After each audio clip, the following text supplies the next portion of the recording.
Hello दोस्तों, स्वागत है आपका हमारे चैनल टाटा 24 में। मेरा नाम है अरुण, जो कि मैं उस समय सड़क निर्माण में सुपरवाइज़र का काम किया करता था।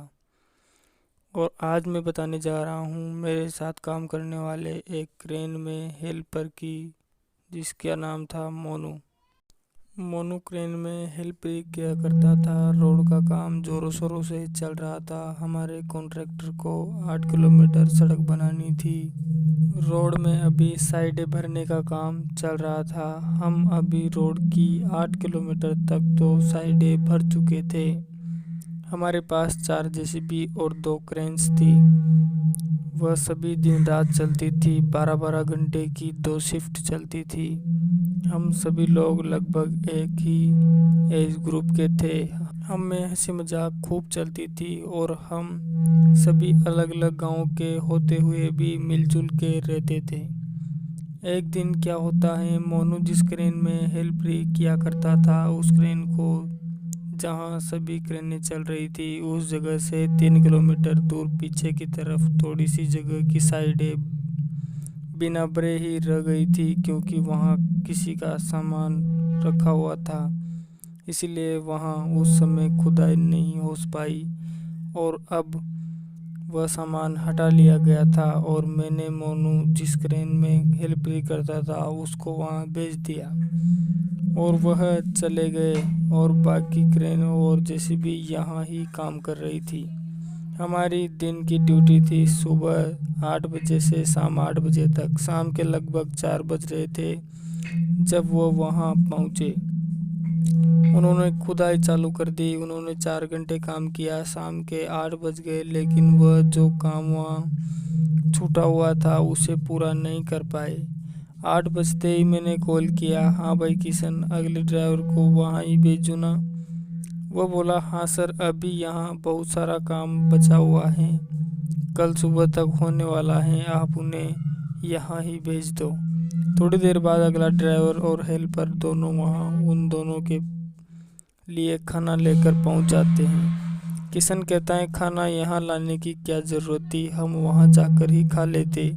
वो बोले, अरे किशन, यहाँ खाना हम इसलिए लाए, वहाँ क्या करेगा तू जाके? जिस रूम में हम सोते हैं उसका पंखा खराब हो चुका है और आज हम ही वहाँ दिन भर मच्छरों और गर्मी से परेशान हो रहे थे, सो ही नहीं पाए।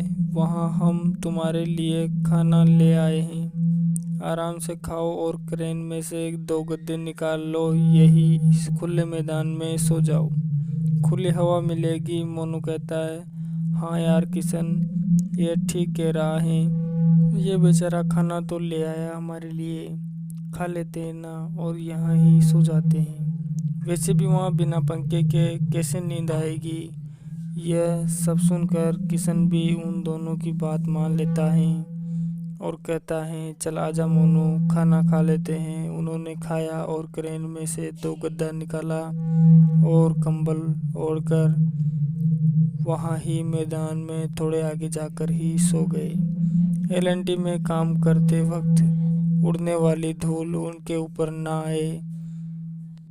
उन दोनों को नींद आ गई। रात के 12 बज रहे थे कि अचानक मोनू की नींद खुलती है। वह पानी पीकर वापस सोने का प्रयास करता है, लेकिन पता नहीं क्यों उसे नींद नहीं आ रही थी। उसने तंग आकर अपना फ़ोन निकाला और वीडियोस देखने लगा।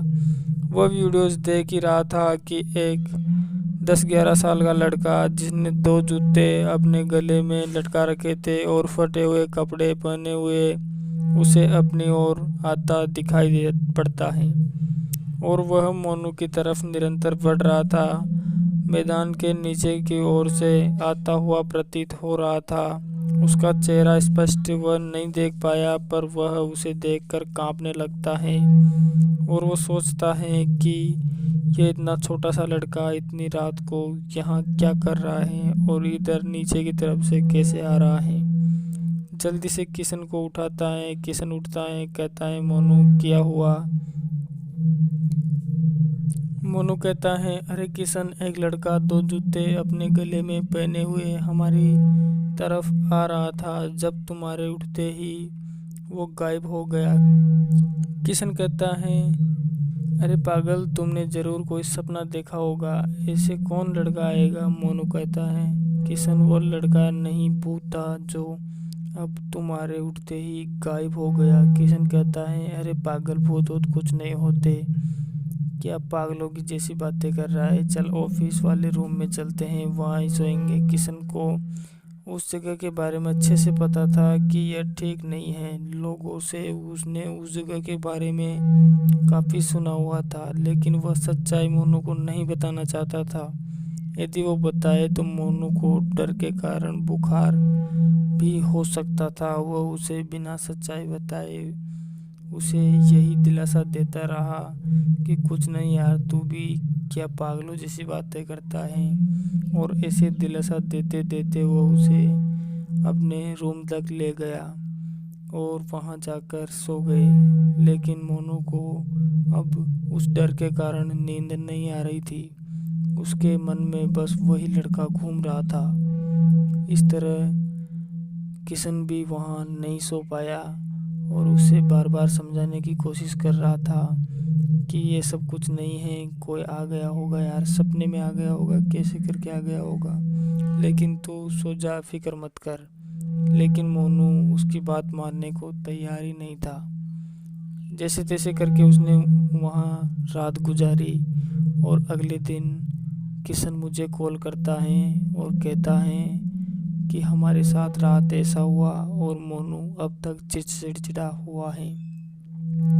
मैंने किशन से कहा, कोई बात नहीं किशन, मैं अभी वहाँ पहुँच रहा हूँ।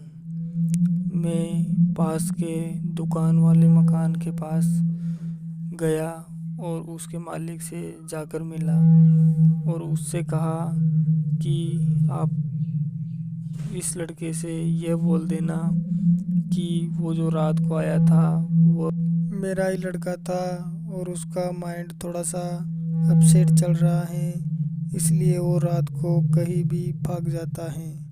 जूते उसने ऐसे ही लटका रखे होंगे, वहाँ कोई भूत वूत नहीं है।